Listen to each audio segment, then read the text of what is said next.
Sometimes, the people you save in the dark are the ones who return with the light, the voice would later say.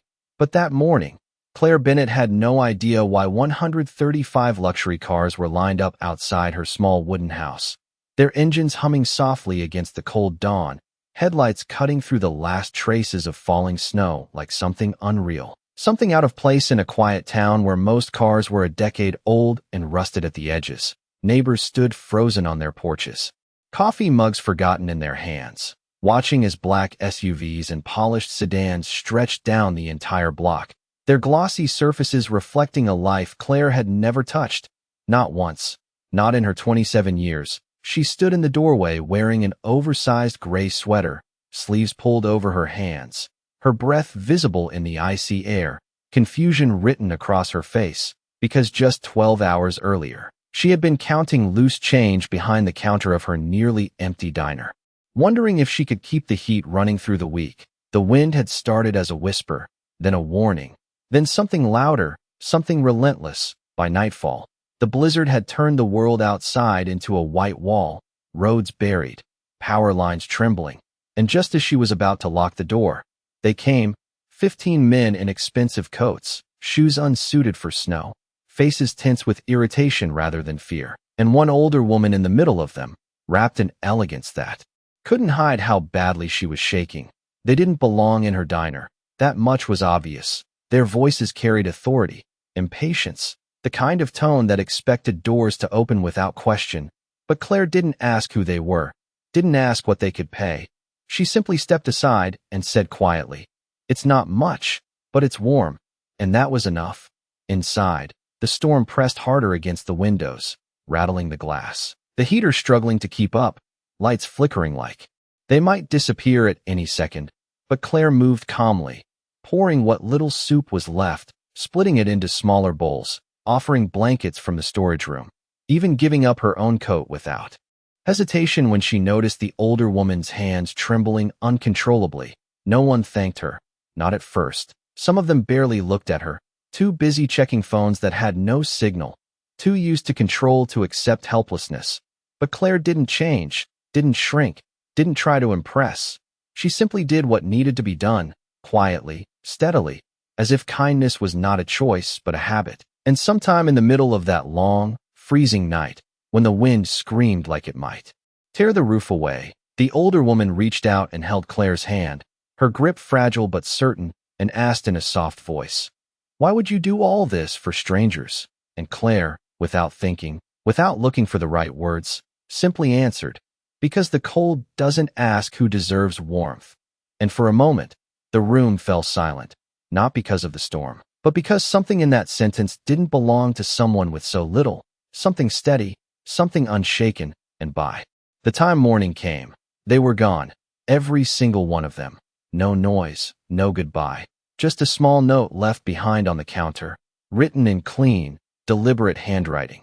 "You gave dignity before you knew our names." And now, standing in front of a street filled with cars worth more than everything she had ever owned combined, Claire felt that same silence return, heavier this time, as one door opened, then another, and a man stepped forward, his presence calm, controlled, his eyes locking onto hers as if he had been searching for her all along.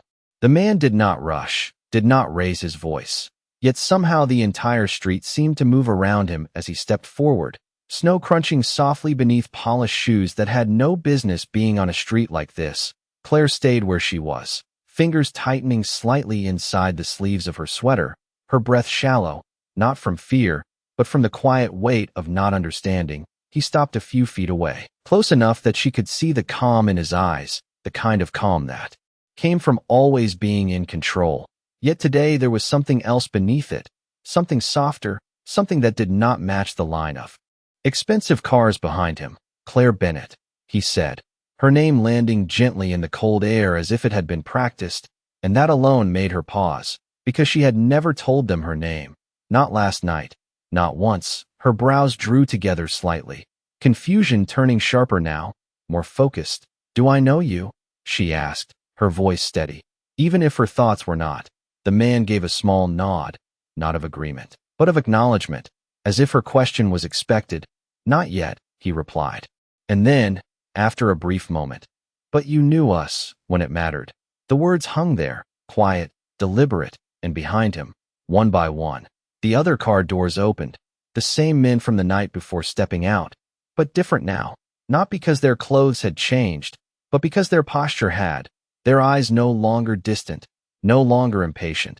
They looked at her as if seeing her clearly for the first time, as if something had shifted overnight that money could not buy. Claire's gaze moved across them slowly, recognition settling in. The same faces, the same group, but now framed by something larger, something she still could not name. "You left," she said softly, not accusing, just stating what was real. "There was nothing left for us to take," the man answered, and for the first time, there was a trace of something almost like humility in his tone. It was subtle, but it was there, and it did not go unnoticed. Claire glanced past him, at the endless line of vehicles, the quiet drivers waiting, the stillness that had taken over the entire street. "So, what is this?" she asked, not stepping forward, not stepping back, simply standing her ground the same way she had the night before. The man followed her gaze, then looked back at her. "Gratitude," he said, but it did not sound like a transaction. It sounded heavier than that, deeper, and that was what made Claire hesitate, because she had seen gratitude before, in small ways, in tips left on tables, in quiet smiles. This was something else entirely, something she did not yet trust.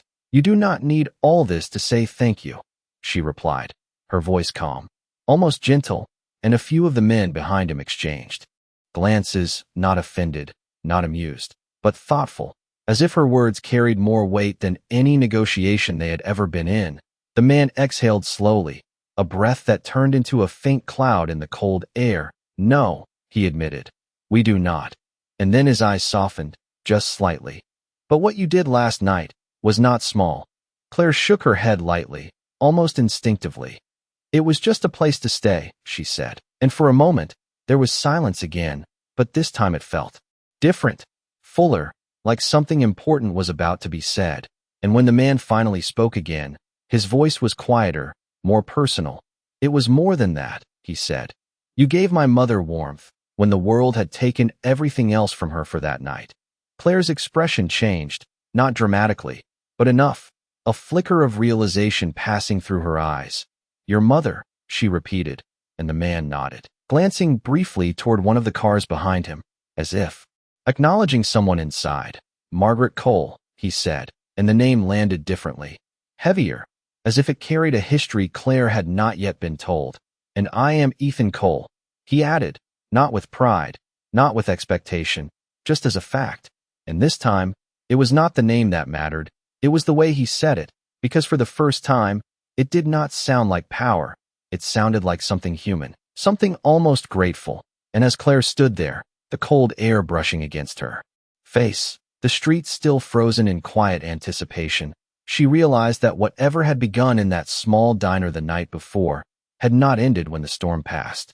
Claire did not move right away, the name lingering in the cold air as if it carried a weight she could not yet measure. Margaret Cole. She repeated it silently in her mind, remembering the fragile hand she had held through the night, the quiet strength in that older woman's eyes, the way she had smiled even when the storm howled against the walls. And now, standing here, with rows of luxury cars stretching farther than she could see, that same memory felt different, sharper, as if a hidden piece had just been placed into a puzzle she did not know she was solving. "She was cold," Claire said finally, her voice softer now, not defensive, not uncertain, just honest. Anyone would have done the same. A few of the men behind Ethan shifted slightly at those words, not in disagreement, but in quiet recognition that they would not have opened a door so easily. Ethan studied her for a moment, really studied her this time, as if trying to understand how someone could say something like that without hesitation. "No," he said gently. "Not anyone." And there was no arrogance in it, only truth. Claire looked down for a brief second, her fingers brushing against the edge of her sleeve, a small, almost invisible gesture, then back up again, steady, grounded. "She needed help," she replied, as if that was the only explanation that mattered. And somehow, it was. The wind had quieted now, the storm fully past, leaving behind a stillness that made every sound feel clearer, the distant hum of engines, the faint crunch of snow under shifting feet, even the soft opening of a car door behind Ethan as someone stepped out slowly, carefully. Claire's eyes followed the movement without thinking, and then she saw her, Margaret Cole, wrapped in a long wool coat, her silver hair catching the pale morning light. She moved with more strength than the night before, but there was still a gentleness to her, a calm that felt familiar.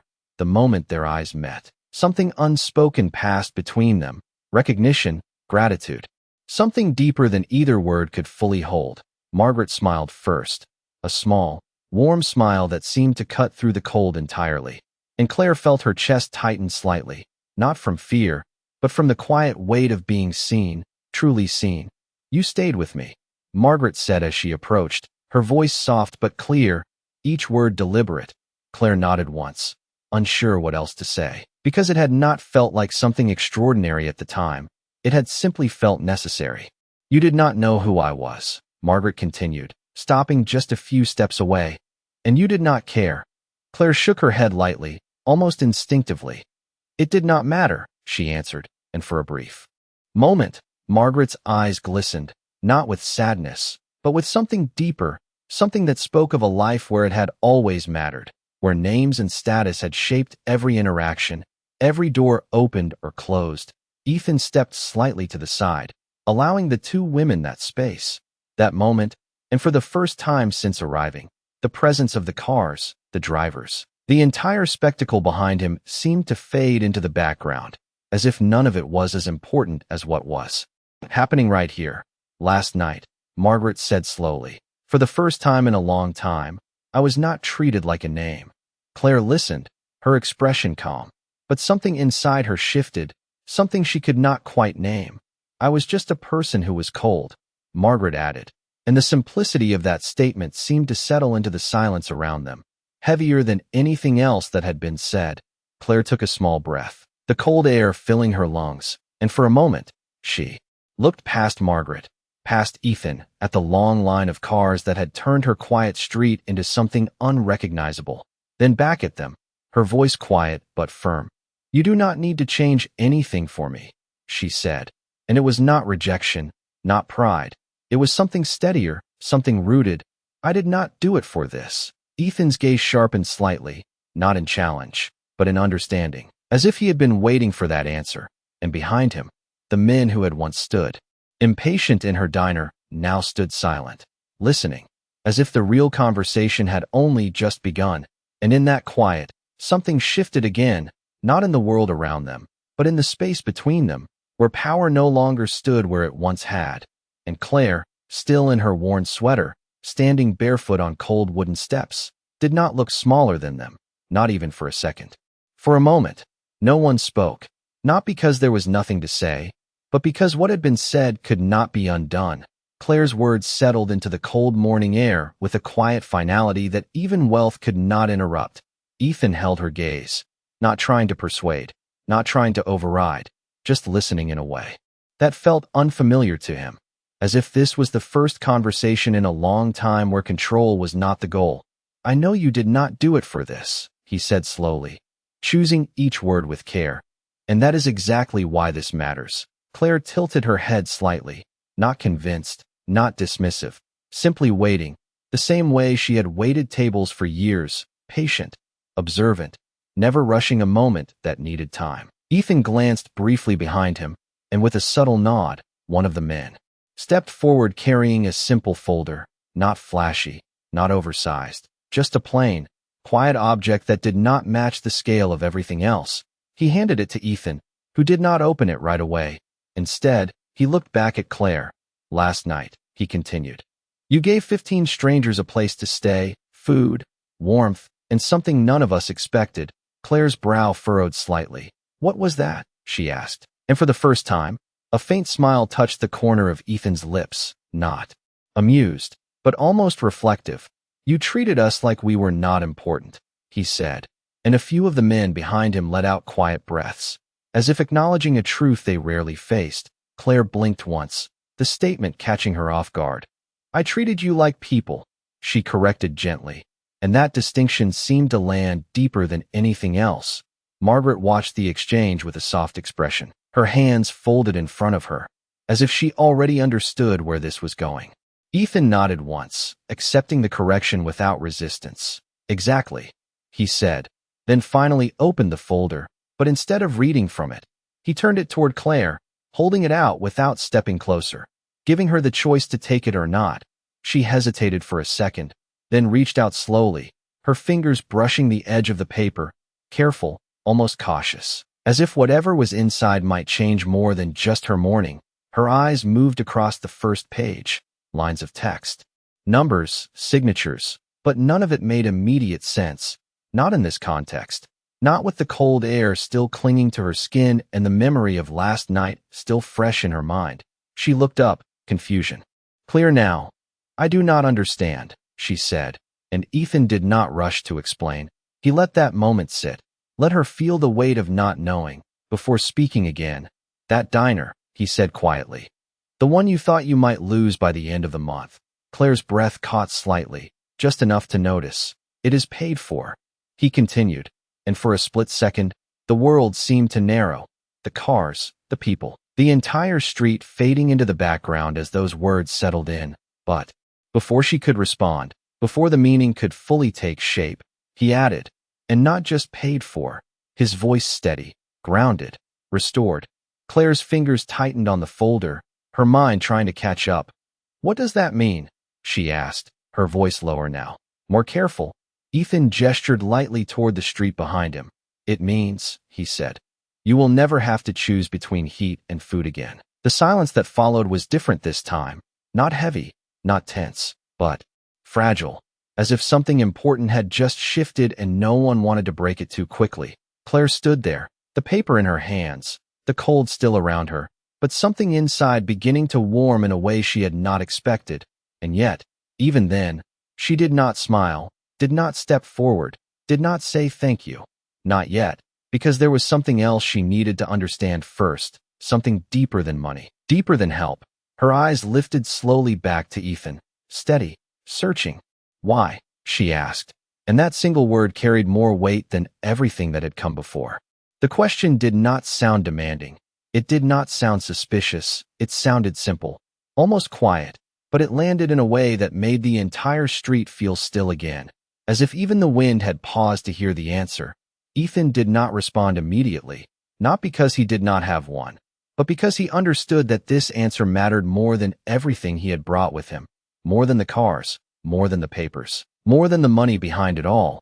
He took a slow breath, his eyes lowering briefly to the snow beneath his feet before lifting again to meet hers. "Because you did not ask," he said. And for a second, Claire's expression did not change, as if she was waiting for something more, something larger, but Ethan did not rush to add anything. He let those words stand on their own. "You did not ask who we were," he continued, his voice steady, grounded.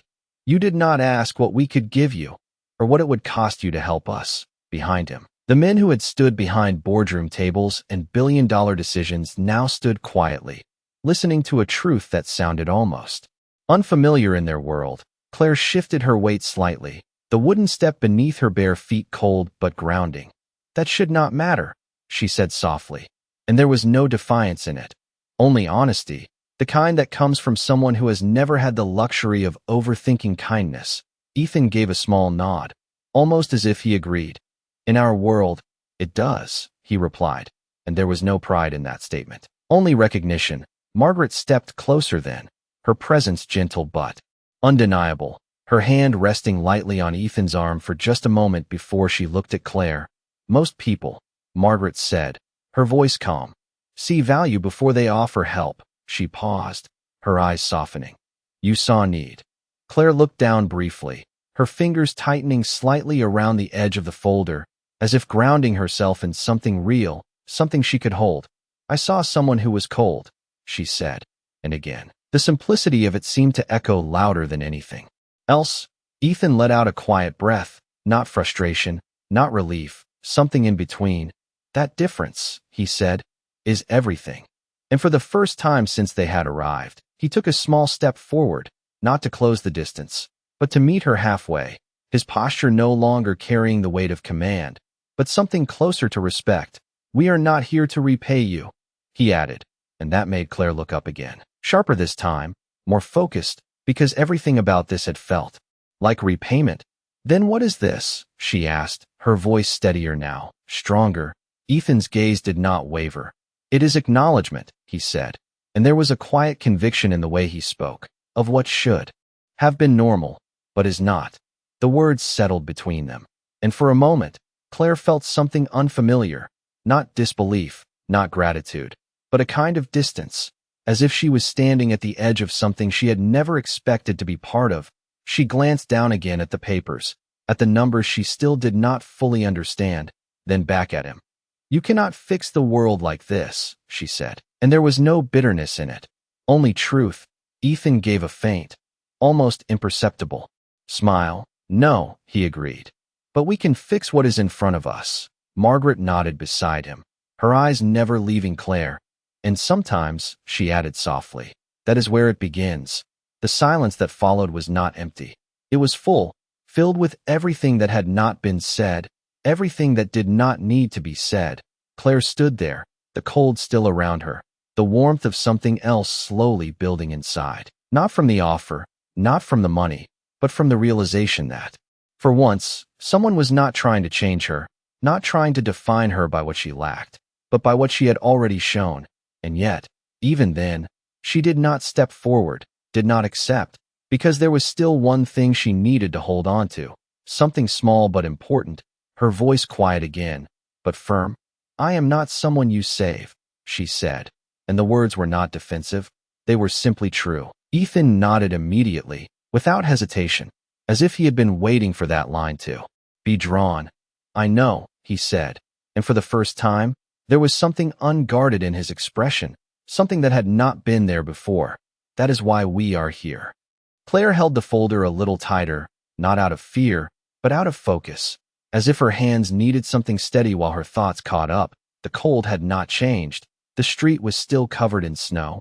The cars still lined the road like a quiet statement of power, but something inside her had shifted, something subtle, something that did not come from what was being offered, but from how it was being given. She stepped down from the wooden porch slowly, her bare feet pressing into the thin layer of snow, and a few of the men instinctively moved forward, not out of command, but concern, yet they stopped when she did not hesitate, when she did not look at them for permission.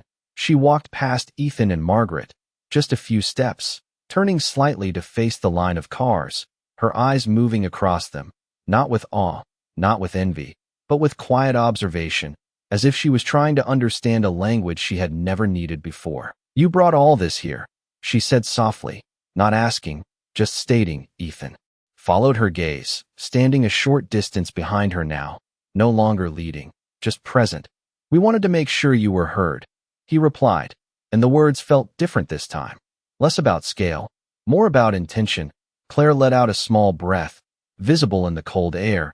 "I was not trying to be heard," she said, and there was no frustration in her voice, only truth, the kind that does not need to be defended. Margaret stepped forward then, her steps slow but steady, coming to stand beside Claire rather than in front of her, aligning instead of leading. "That is why it matters," she said gently, her eyes following the same line of cars. "Most people speak loudly when they want to be seen." She paused, then looked at Claire. "You did not speak at all, and we saw you anyway."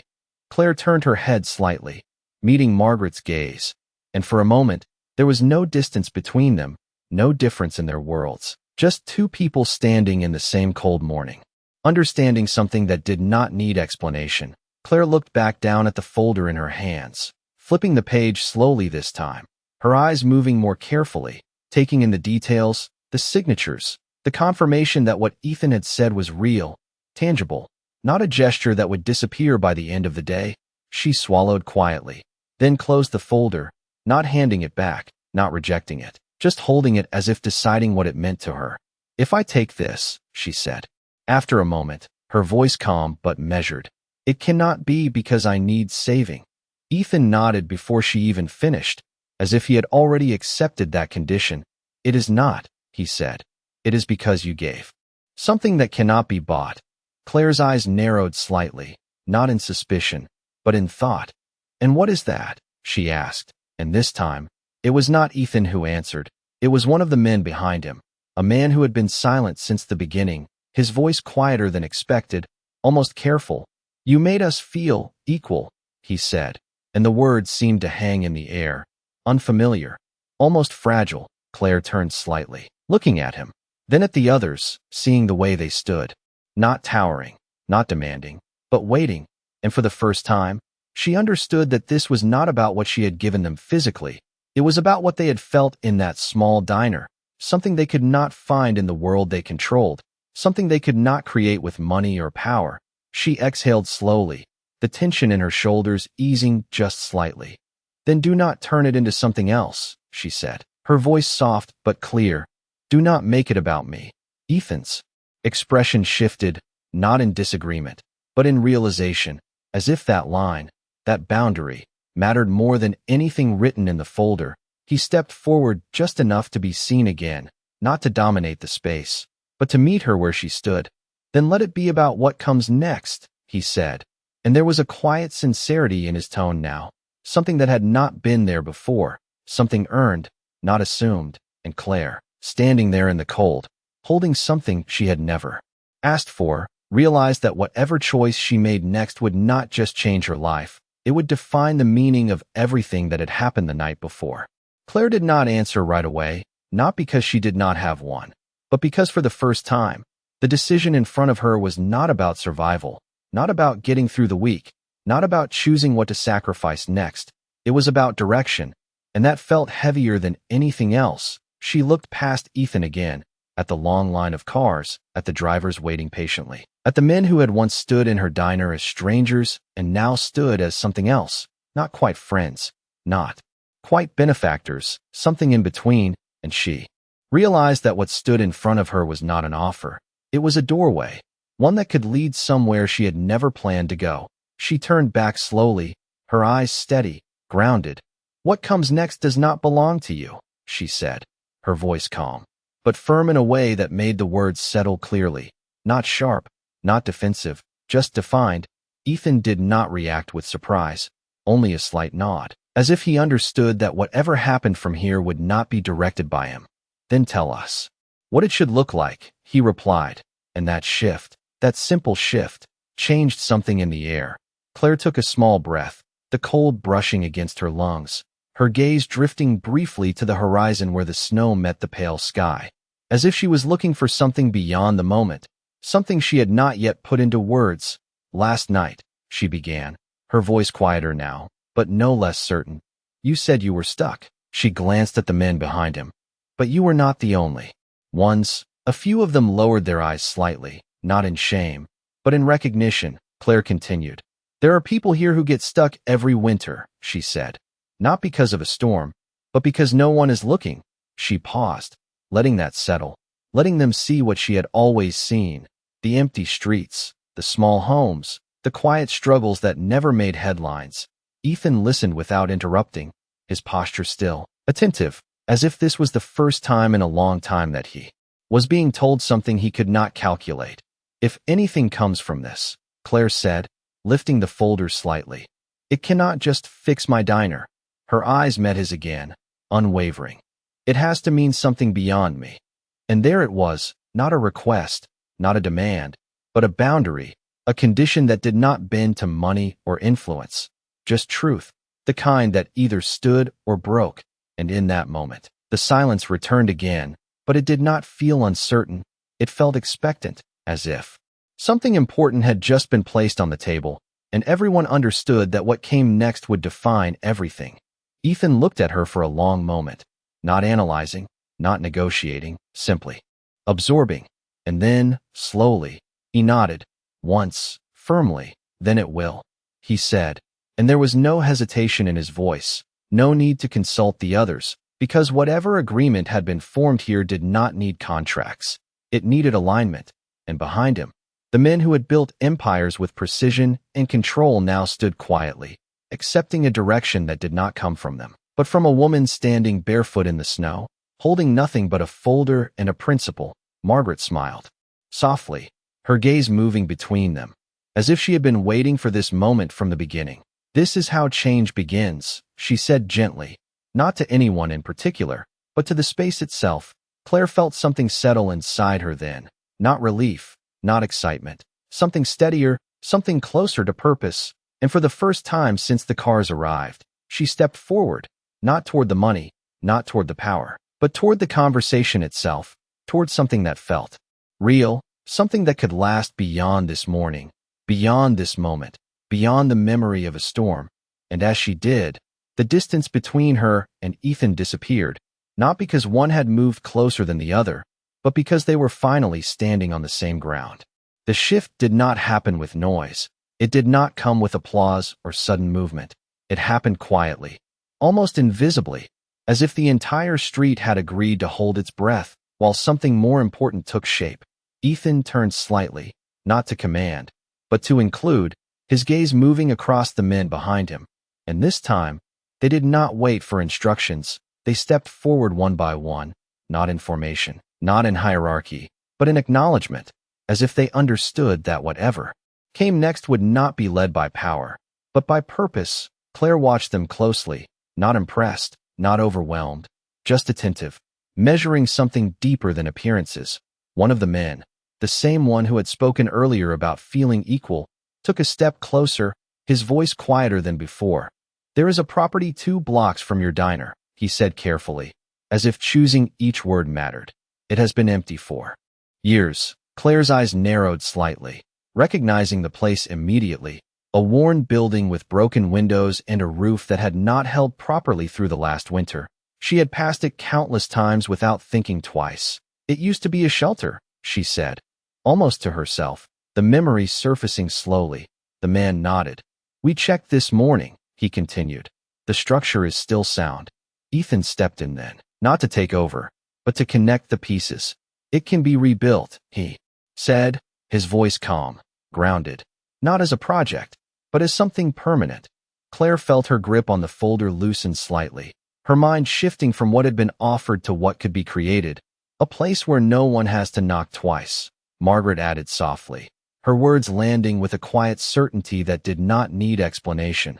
Claire looked at her, really looked this time, seeing not just the woman she had helped, but the meaning behind her presence here, the reason all of this had unfolded the way it had. The storm, the night, the morning, it had not been random. It had been a moment, one that could either pass or become something else entirely. Claire took a slow breath, the cold air sharp but steady, her thoughts clearer now, more focused. "It cannot carry your name," she said, her voice firm, not rejecting, but defining. Ethan nodded immediately, no hesitation, no argument. "It will not," he replied, and there was something in the way he said it that made it final, unquestioned. Claire glanced back at the empty street beyond the cars, at the small houses, the quiet windows where people still watched from behind curtains, people who had no idea that something was being decided that could change more than just one life.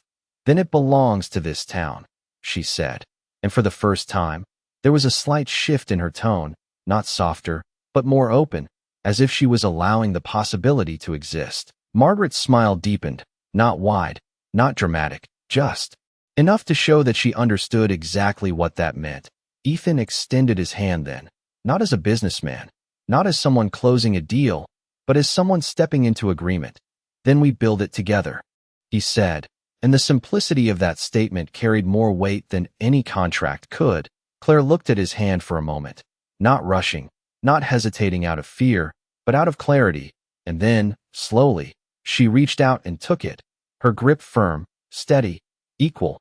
And in that moment, something shifted again, not in the world around them, but in the way it connected, because this was no longer about what had been given. It was about what would be built, and behind them, the line of cars remained still, silent witnesses to a decision that had nothing to do with wealth, and everything to do with what people choose to do when no one is watching. And as Claire released his hand, she glanced once more at the worn street, the quiet town, the place she had never thought would change, and realized that it already had, not because someone powerful had arrived, but because someone had chosen to care, and that choice had not ended with the storm. The cars did not leave immediately. Not because they needed to stay, but because no one wanted to break the moment too quickly, the engines idling softly like a distant hum, the kind that fades into the background when something more important takes its place. Claire stood there for a second longer after releasing Ethan's hand, the cold still pressing against her skin, but it no longer felt the same. It felt lighter somehow, as if the weight she had carried for years had shifted just enough to let her breathe differently. She turned slightly, her gaze moving back toward the direction of her diner, the small building that had always been just enough, just barely holding together through each winter, through each bill, through each quiet night. And for the first time, she did not see it as something fragile. She saw it as a beginning, something that had already proven it could hold more than it was built for. Margaret stepped beside her again, her presence calm, steady. "You did not change because of this," she said softly, not as a question, but as an observation. Claire shook her head gently, her eyes still on the road ahead. "No," she replied. "This changed because of what was already there." Margaret smiled at that, a quiet, knowing smile that carried no need for explanation. Ethan glanced back at the line of cars, then toward the men who had come with him, and without a word, they began to move, not in a rush, not in a display, but with a kind of quiet coordination, doors closing softly, engines shifting one by one. The vehicles began to pull away, leaving the street as they had found it, except for what could not be seen, the shift in meaning, the shift in purpose, the shift in what was now possible. Claire watched them go, not with attachment, not with regret, just with awareness. And when the last car turned the corner and disappeared, the silence that followed was complete, but it did not feel empty. It felt full, like something had been planted, something that would take time, but would not fade. She looked down at the folder in her hands one more time, then back toward the town, toward the empty building 2 blocks away, toward the place that had once been forgotten, and she took a step forward, not dramatic, not symbolic, just real, her bare feet pressing into the snow, leaving small, clear marks behind her. And as she walked, Margaret followed, not ahead, not behind, but beside her, and for a brief moment, Claire glanced at her, a quiet understanding passing between them without words. "It will not be easy," Margaret said after a few steps, her voice calm, honest. Claire nodded. "It was never supposed to be," she replied, and there was no hesitation in her tone, no doubt, just acceptance, and something else, something stronger, something that had not been there before, or maybe had always been there, just waiting for the right moment to be seen. As they reached the corner, Claire paused, looking at the old building, its windows still cracked, its structure worn, but now, it did not look abandoned. It looked like a promise, something unfinished rather than forgotten. She tightened her grip on the folder slightly, not as a possession, but as a responsibility, and then she stepped forward again, toward it, toward what came next, and somewhere in the quiet of that cold morning, without announcement, without recognition, something changed, not in the way the world worked, but in the way one person chose to stand within it. And that was enough, because sometimes the difference between being overlooked and being remembered is not what you have, but what you give when no one is watching. And that morning, the town did not gain a miracle. It gained a standard, one that did not raise its voice, but raised everything else.